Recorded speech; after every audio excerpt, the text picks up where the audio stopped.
Hello, and welcome to the Warming Up Your Adolescent Voices session. My name is Dan Andersen. I've had the privilege and opportunity to work with adolescent voices for 40 years, both as a private voice instructor and as a choral director.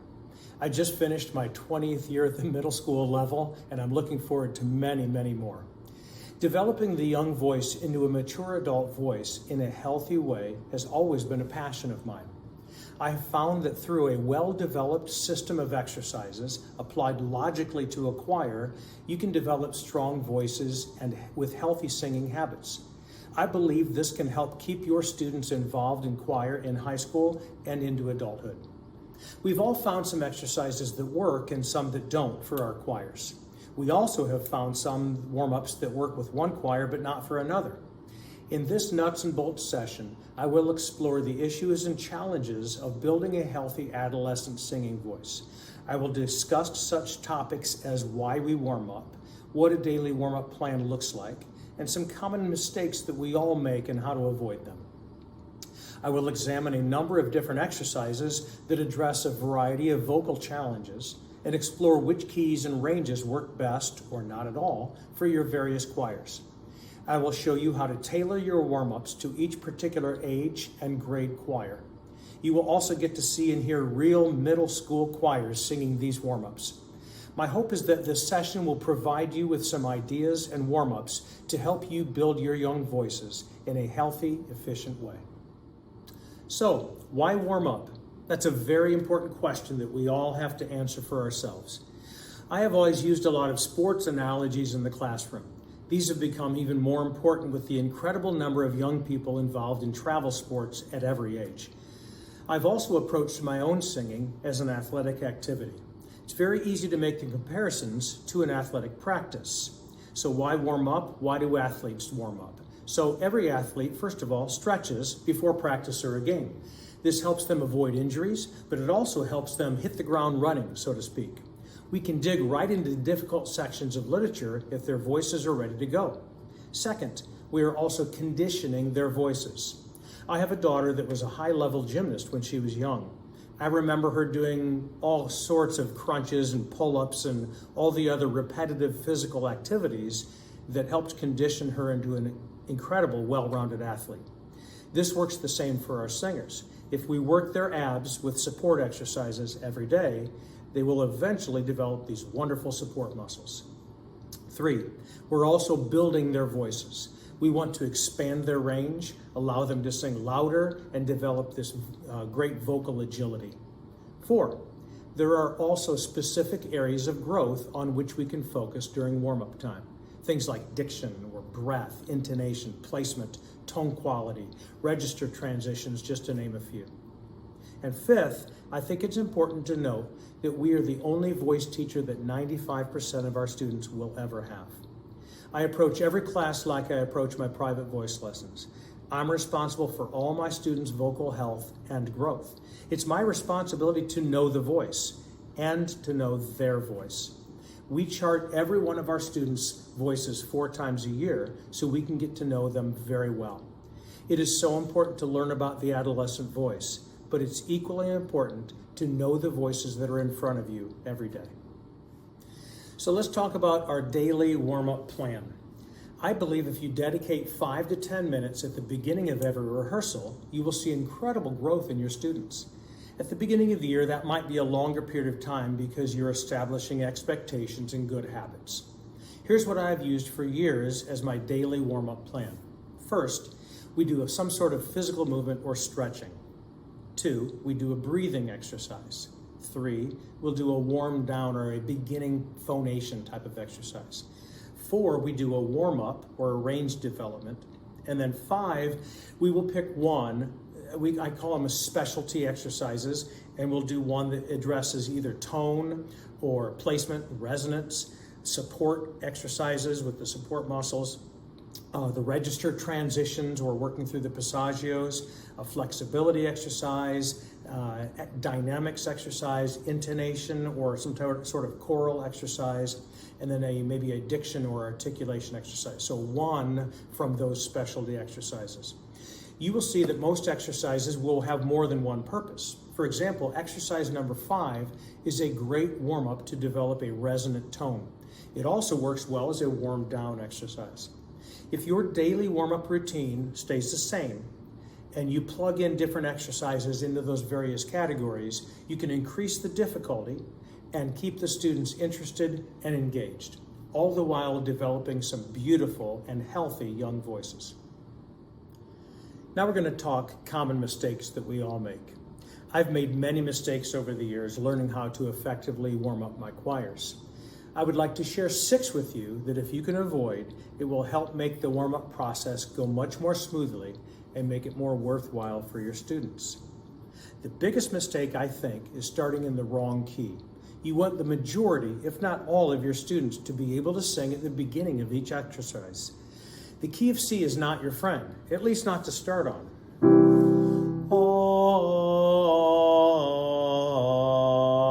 You can hear that this has me singing almost at the bottom of my range, or if I jump up the octave, it can be uncomfortably high or right in the middle of my break.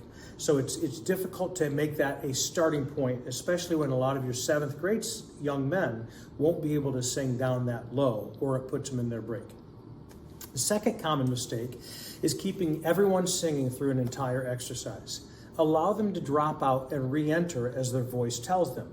You'll see more of this with my choirs later on in the session.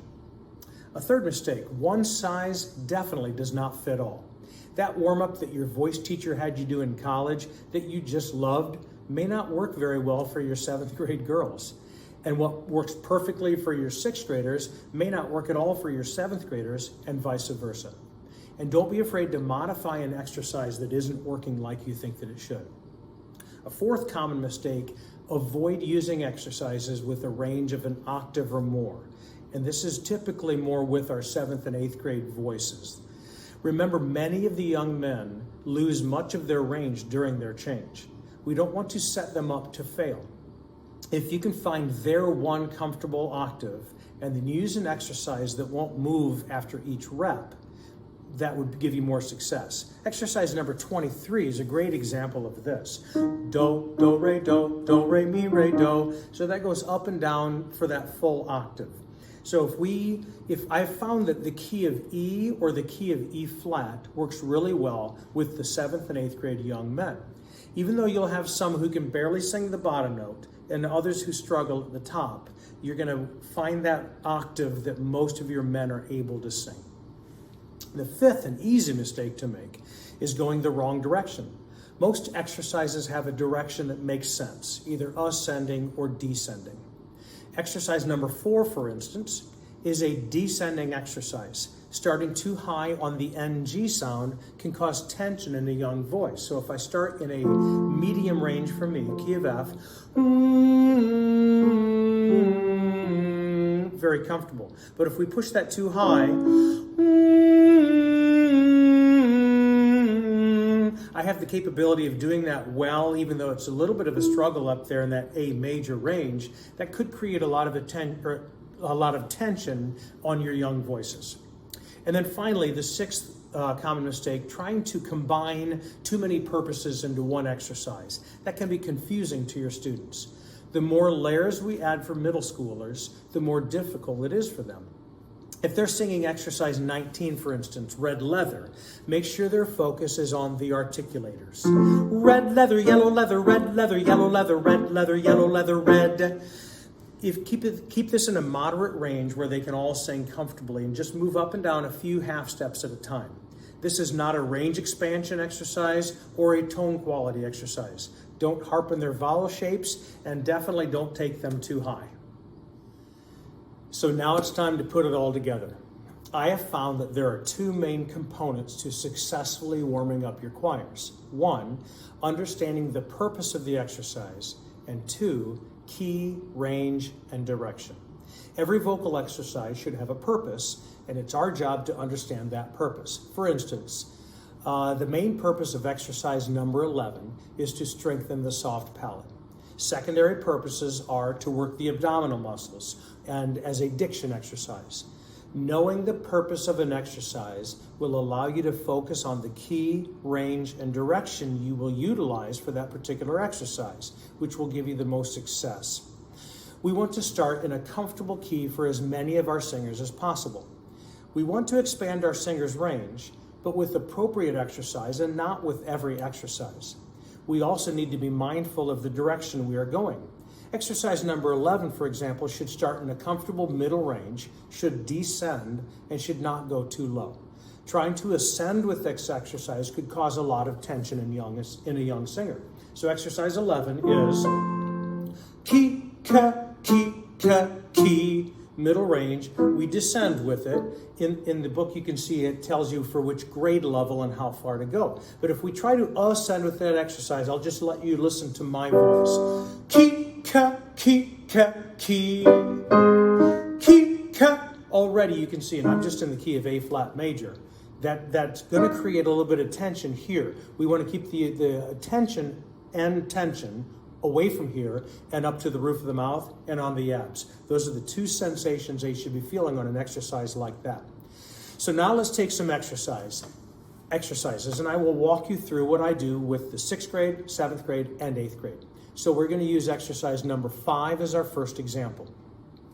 This is a warm down exercise that also works well to help them get their tone placed into their mask. So with the 6th graders, I start it in the key of G major. Boys and girls are all singing in unison, and we descend it by half steps. And we're going to descend until we get to about C or B flat major. Let's hear a 6th grade choir sing this exercise.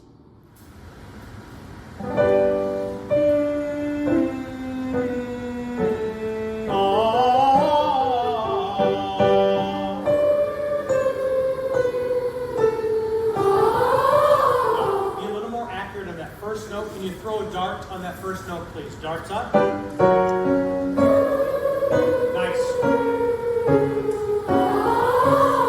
Without the dart this time, keep throwing. Excellent. Drop your jaw.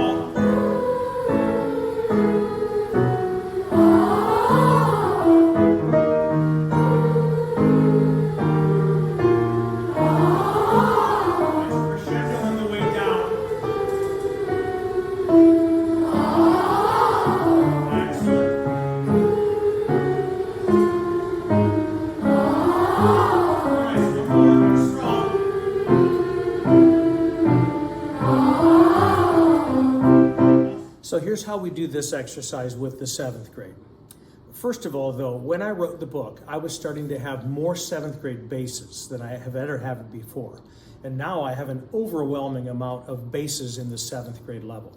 This is a great problem. It's still a problem, though. It has changed my approach to warming up the 7th graders. I start the year like I have planned out in the book. But as the year progresses, I have to change and modify. You will see that I have adopted my 8th grade approach with my 7th graders. I have found this to be more successful for these young bass and baritone voices. Since we are so late in the year, I won't be able to show you how I warm up a 7th grade choir as laid out in the book. But here we have a 7th grade choir singing this exercise, exercise number 5.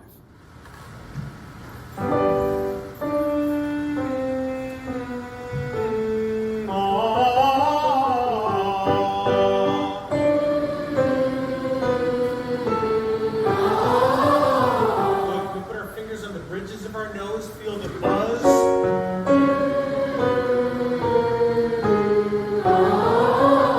Excellent. Fingers down.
8th grade group works the exercise. First of all, we'll start in the key of G major.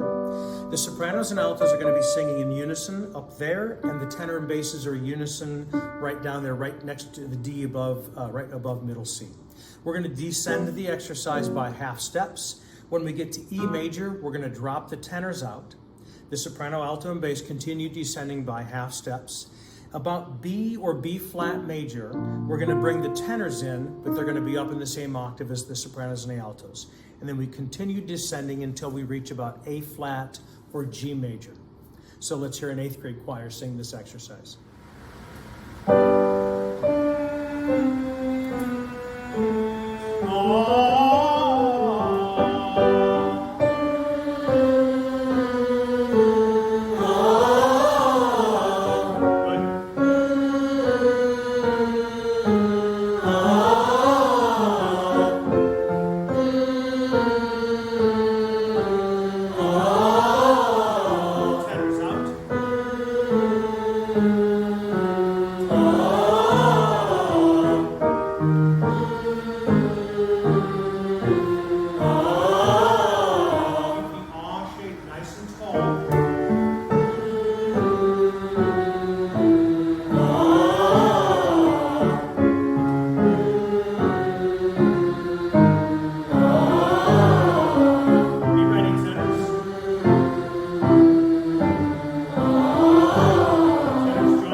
So some tips to success in using this exercise. First, we don't want to start too high.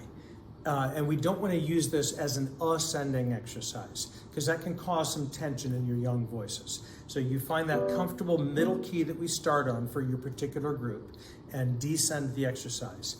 And then the other tip for success is let students drop out like the tenors. Don't try to make everyone sing the whole exercise. Drop them out, bring them back in. The next exercise I'd like to look at will be a warm-up exercise. This is exercise number 8. This is a great exercise for vowel uniformity and developing consistent tone quality. We also are using it as a warm-up exercise.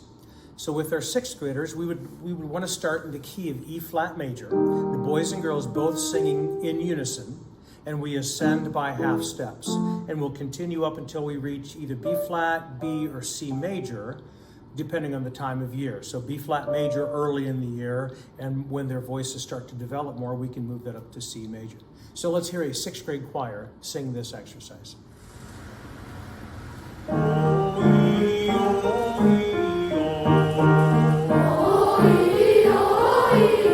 Excellent. Don't push too much, just relax it. Nice. Fingers up, corners in. Keep the fingers there. Now your imaginary fingers. More air to the top. Excellent. One more. Excellent. So with the 7th graders, we would want to start this exercise in the key of E major. The sopranos and altos are singing in unison, and the baritones are singing an octave lower. We ascend by half steps. Now, if we still have our male altos, and we will at the beginning of the year, we're going to drop them out around A major. We want to drop them out because it could get too high for them. We can also have them drop down the octave and sing with the baritones in A major. And then we're going to continue until we get to C or D major in that range, again, depending on the time of year. So let's hear a 7th grade choir sing this exercise.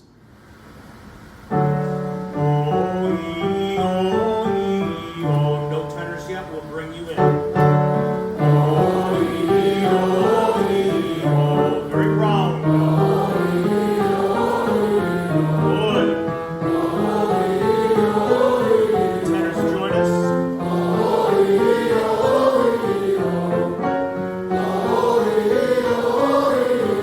Let it expand to the top.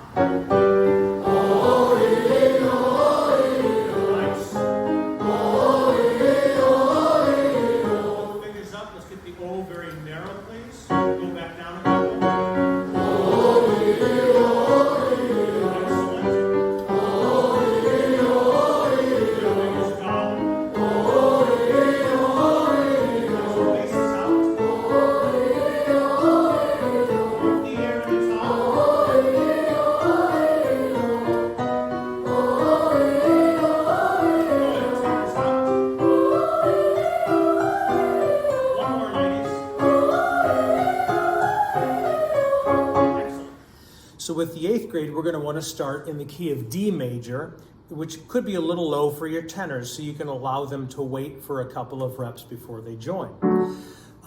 With the sopranos and altos will sing in unison. They're going to be up above, right above middle C, and then the tenor and bass are down that range. So we're going to, again, ascend by half steps. Now we want to drop the basses out when they reach A flat major, and we continue on and through until we get to D, all the way to E major with the sopranos, altos, and tenors. Now encourage the young tenors to sing lightly up in their upper range so it doesn't get too heavy where their passaggio is. So let's hear an 8th grade choir sing this exercise. Tenors, don't start with us. Everyone else, please.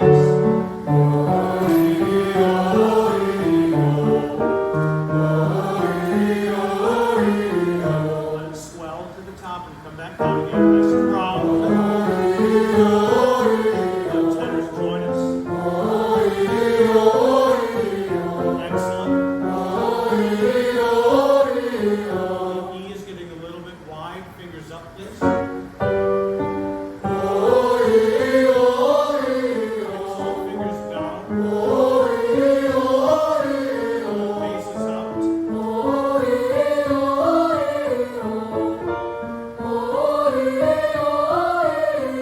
Fingers out.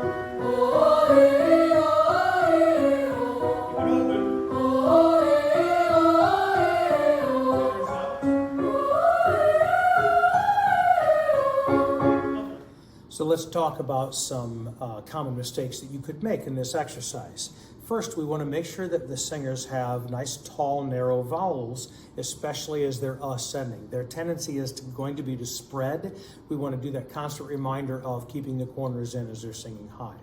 Also, don't start the exercise too low. Remember, C major is not our friend. If we start at C major, we'll have a lot of the girls trying to sing in their chest voice, and then we don't want them to push their chest voice up too high. We want to beware of tension as we're ascending and drop out any section that maybe is singing with too much tension. And then make sure that we modify the vowels as they're ascending above A major or maybe B flat major. The O modifies to an aw, and the E modifies to an I sound. Now we're going to look at exercise number 15. This is a wonderful exercise to develop smooth register transitions. All singers will start in their high voices, the boys' falsetto and the girls' head voice, and sing a descending major scale. Their ultimate goal is to make the register shift happen without a big or noticeable break.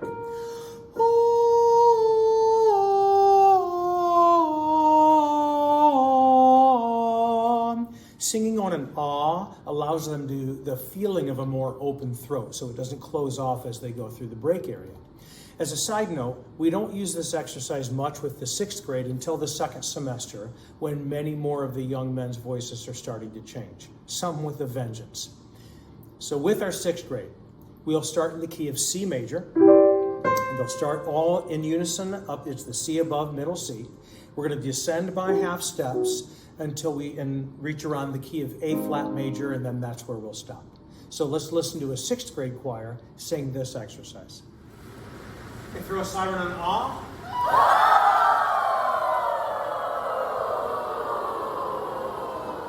Awesome. Big breath. And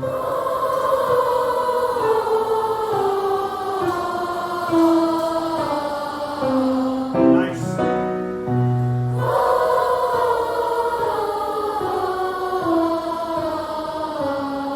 Okay, gentlemen, we're not quite up there. Can you throw a sheesh for me, please? Good, here we go, and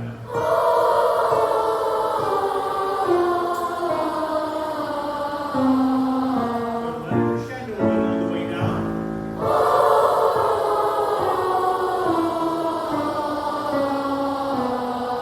Excellent, one more, gentlemen only.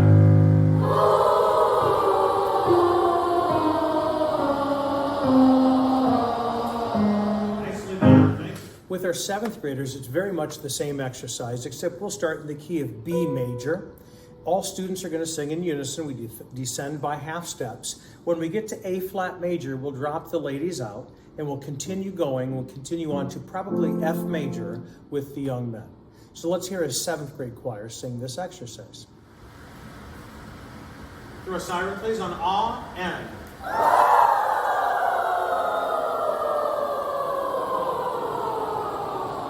Excellent. Hands up.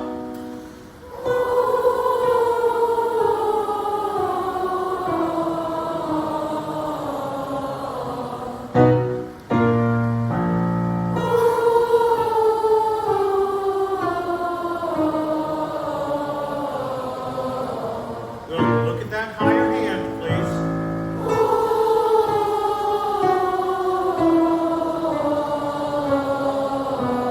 Nice. Make sure you keep a nice tall ah all the way through, please. A little crescendo.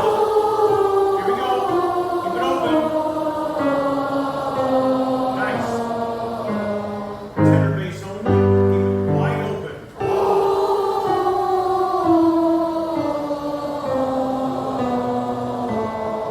Excellent. One more. Really move the air for the break.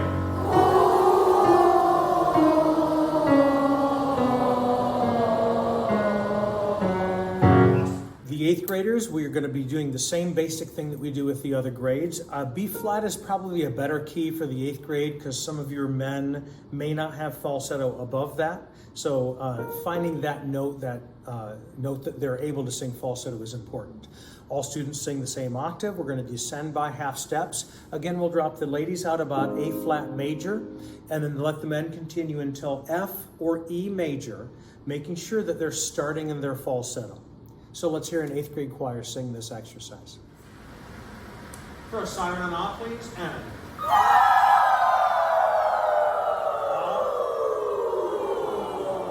Fabulous. Hands up.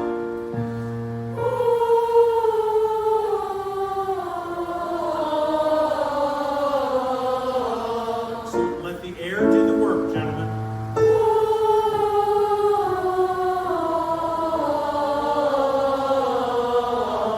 Nice. Keep it open.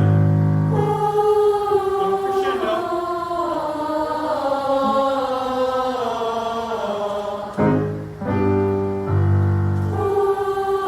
Lift, lift. Excellent. Men only.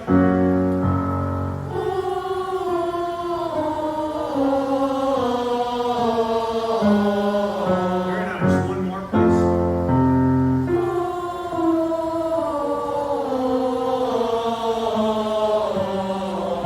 Awesome. Thank you. So here's some tips for success with that exercise. The first is we want to make sure that all the students are starting in their falsetto for the men or head voice for the ladies so that we can have a smooth transition between registers. We also want to make sure that they keep the throat wide open so we don't let them start with a glottal attack. Ah! That'll have a tendency to close things off. We want to take it at a comfortably slow tempo. It does make it more difficult to come through the break area, through the passaggio, but it's going to be more worthwhile when we're done. And a technique that I developed with my students, and you'll notice in the video, is they have their hands and they're doing this with their hands. Now, we have them look at the higher hand. So as we're descending and they're in their falsetto, they're looking at this hand. When they get to the break area or the transition area, they're going to look at the other hand, and then they look up and they lift the sound as they go through it. It's helping them get that feeling of lifting.